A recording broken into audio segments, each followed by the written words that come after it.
of Ma'am Maria Marisa P. Dones, School Principal 1 of Bastaran Elementary School. Our energetic school head, Sir Marvin B. Borset. Our class advisor, Ma'am Judith M. Tonglan. Dedicated teachers and staff.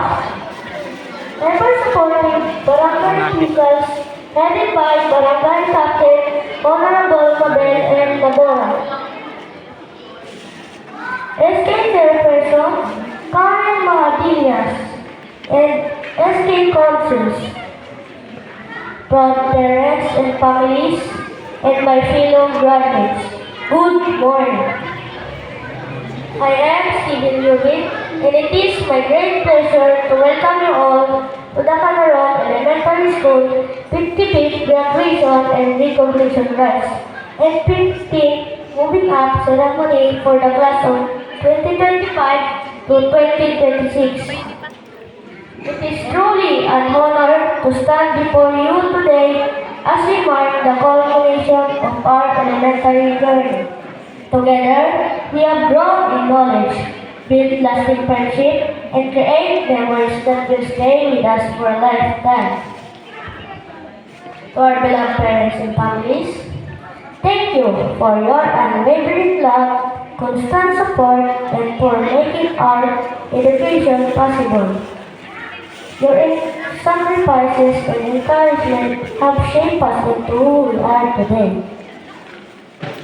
To our dedicated teachers, Ma'am Luisa, Ma'am Sarah, Sir Harry, Ma'am Brenda, Ma'am Nita, Sir Carlo, Ma'am Judy, and to our class advisor, Ma'am Judy.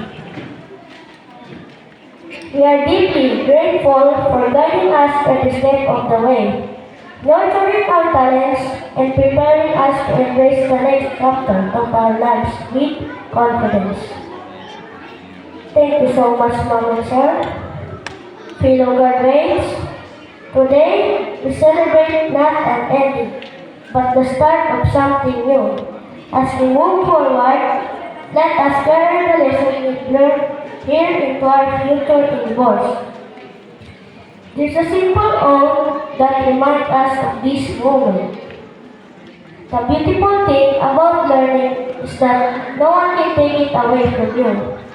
Every lesson we take, here we light our path ahead. We are thrilled for the adventures that lie ahead. Thank you all for joining us to celebrate this momentous day. Once again, welcome, and let the celebration begin. To God be the highest glory. Thank you, everyone.